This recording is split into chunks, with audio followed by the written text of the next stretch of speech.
Hello दोस्तों, हम इस वीडियो में असाइनमेंट ऑपरेटर के बारे में पढ़ेंगे जो कि पाइथन में यूज़ किया जाता है।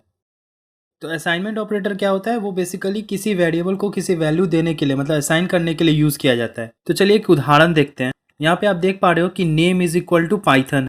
तो यहाँ पे क्या होगा, एक स्ट्रिंग, क्योंकि पाइथन एक स्ट्रिंग ऑब्जेक्ट है तो वो उसका एक ऑब्जेक्ट क्रिएट होगा और उसका जो मेमोरी एड्रेस होगा, जो वैल्यू होगा, वो क्या होगा, वो असाइन कर दिया जाएगा। किसे दे दिया जाएगा? नेम वेरिएबल को। अब दूसरा हमारे पास क्या है, एज इज इक्वल टू 3। तो 3 क्या है, एक इंटीजर है, तो ऑब्जेक्ट क्या बनेगा, इंटीजर ऑब्जेक्ट बनेगा जिसका वैल्यू क्या होगा, 3। और उसका जो मेमोरी एड्रेस होगा वो किसे असाइन कर दिया जाएगा, एज वेरिएबल को असाइन कर दिया जाएगा। अब हमारे पास क्या है, प्राइस इक्वल टू 0.0। तो 0.00 क्या है, एक फ्लोटिंग वैल्यू है। तो यहाँ पे क्या होगा, नेक्स्ट हमारे पास एक फ्लोटिंग ऑब्जेक्ट बनेगा जिसका वैल्यू कितना होगा, 0.00। और उसका जो मेमोरी एड्रेस का जो वैल्यू होगा 3024, वो किसे असाइन कर दिया, मतलब किसे दे दिया जाएगा, प्राइस वेरिएबल को। अब चलिए इस वैल्यूज को हम लोग प्रिंट करवाते हैं, मतलब इस वेरिएबल्स के वैल्यू को। तो चलिए सबसे पहले नेम वैल्यू, मतलब नेम वेरिएबल के वैल्यू को प्रिंट करवाते। तो आपको लिखना होगा प्रिंट ब्रैकेट में नेम। तो उसका वैल्यू कितना आउटपुट में प्रिंट करेगा, name is equal to Python, मतलब पाइथन प्रिंट करेगा। अब हम अगर एज प्रिंट करवाना है तो हम लोग क्या करेंगे, प्रिंट ब्रैकेट में एज, जो कि क्या करेगा, 3 वैल्यू रिटर्न करेगा, क्योंकि एज का वैल्यू कितना है, 3। अब हम लोग प्राइस का वैल्यू प्रिंट करवाना चाहते हैं तो उसका वैल्यू हमारे पास कितना आएगा, 0.00, क्योंकि प्राइस का वैल्यू कितना है, 0.00। अब चलिए देखते हैं कि हम लोग मल्टीपल असाइनमेंट कैसे कर सकते हैं पाइथन में। तो यहाँ पे आप उदाहरण में देख पा रहे हो कि num1 is equal to num2 is equal to num3 is equal to 0 है। यहाँ पे आप देख पा रहे हो कि एक सिंगल इंटीजर ऑब्जेक्ट है, तो उसका वैल्यू कितना है, 0। तो एक सिंगल इंटीजर ऑब्जेक्ट क्रिएट होगा जिसका वैल्यू होगा 0 और मेमोरी एड्रेस होगी 1024, जिसे हम लोग किसे दे देंगे, तीनों वेरिएबल को दे देंगे, मैं num1 num2 num3 को। पाइथन क्या होगा, 3 डिफरेंट ऑब्जेक्ट्स नहीं बनाएंगे, एक ही इंटीजर ऑब्जेक्ट बनाएंगे और तीनों वेरिएबल को उसे असाइन कर देंगे।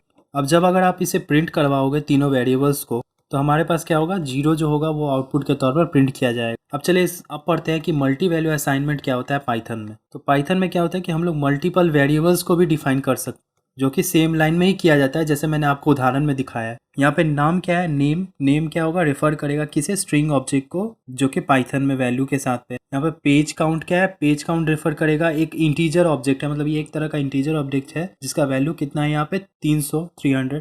प्राइस क्या है, प्राइस का वैल्यू मतलब प्राइस एक फ्लोटिंग वैल्यू को रेफर करेगा जिसका वैल्यू कितना होगा, 254.65। तो ये तीनों ऑब्जेक्ट क्या होंगे, क्रिएट होंगे और तीनों वेरिएबल को मेमोरी एड्रेस असाइन कर दिया जाएगा। तो चलिए इसे हम लोग प्रिंट करते हैं। अब तो हमें आउटपुट क्या मिलेगा, पाइथन 300 और 254.65। तो ये हो गया, इसे हम लोग क्या करेंगे, बेसिक असाइनमेंट ऑपरेटर। तो यहाँ पे क्या होगा कि ये जो लेफ्ट राइट साइड ऑपरेंट का जो वैल्यू है वो क्या होगा, वो असाइन कर दिया जाएगा, दे दिया जाएगा किसे, लेफ्ट साइड ऑपरेंट को। बट बहुत सारे ऐसे होते हैं कि जैसे कंपाउंड असाइनमेंट ऑपरेटर्स भी होते हैं बहुत सारे, और हम लोग कुछ कंपाउंड असाइनमेंट ऑपरेटर के बारे में हम लोग पढ़ेंगे यहाँ पे।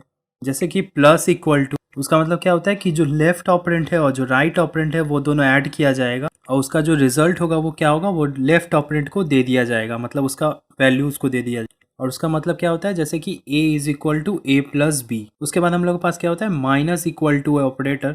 उसका मतलब क्या होता है कि जो राइट ऑपरेंट होता है वो लेफ्ट ऑपरेंट से सब्ट्रैक्ट किया जाता है और जो रिजल्ट आता है वो लेफ्ट ऑपरेंट को दे दिया जाता है। जैसे कि a is equal to a minus B, मतलब a माइनस बी किया जाएगा, b को a से माइनस कर दिया जाएगा, जो वैल्यू आएगा वो a को दे दिया जाएगा। अब एक और क्या होता है, स्टार इक्वल टू ऑपरेटर।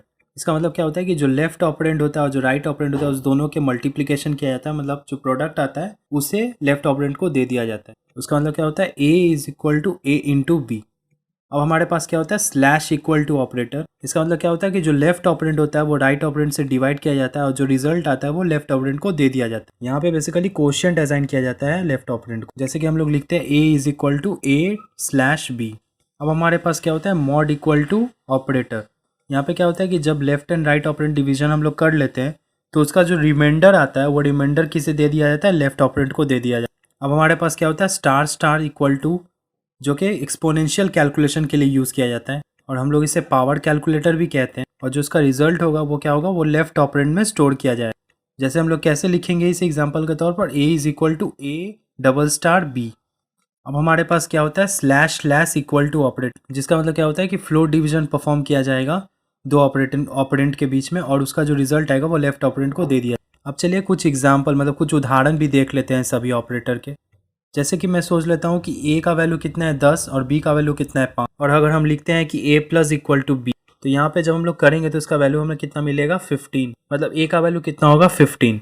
अब हमारे पास नेक्स्ट क्या है, a minus equal to B. तो यहाँ पे पहले क्या होगा, पहले जो डिफरेंस है वो कैलकुलेट किया जाएगा, उसके बाद उसे लेफ्ट ऑपरेंड जो a है उसे दे दिया। तो a माइनस बी कितना होता है, 10 माइनस 5 मतलब 5। तो a इज इक्वल टू 5। अब हमारे पास दूसरा क्या है, a star equal to B. इसका मतलब क्या है, a is equal to a into B. तो यहाँ पे a is equal to 10, b is equal to 5 मतलब 10 इंटू 5 इज इक्वल टू 50। तो a इज इक्वल टू 50। अब हमारे पास नेक्स्ट क्या है, a slash equal to b। उसका मतलब क्या होता है, a is equal to a divided by b। तो इसका मतलब क्या मिलेगा, हमें क्वेश्चन मिलेगा। तो a 10 डिवाइडेड बाई 5 कितना हो, 2.0। तो a इज इक्वल टू 2. अब नेक्स्ट क्या है, a mod is equal to b। और इसे हम लोग कैसे लिख सकते हैं, a is equal to a mod b। तो 10 डिवाइडेड 5 रिमाइंडर कितना है, 0। तो यहाँ पे रिमाइंडर लिखा जाता है मोड में, तो a इज इक्वल टू 0। अब नेक्स्ट क्या है, a star star is equal to, और इसे हम लोग कैसे लिख सकते हैं, a is equal to a star star b। तो हमें क्या मिलेगा, ये इसका मतलब क्या होता है, 10 पावर 5 मतलब 10 टू दी पावर 5। उसका मतलब हो गया 1 लाख। अब नेक्स्ट क्या है, a slash slash is equal to, इसका मतलब क्या हो गया, हम लोग a is equal to a slash slash b। जिसका मतलब क्या हो गया, हमें कितना मिलेगा, a इज इक्वल टू 2।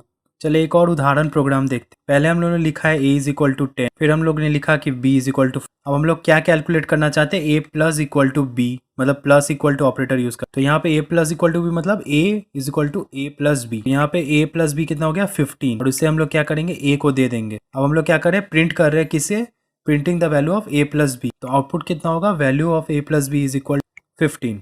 तो आज के लिए इतना ही।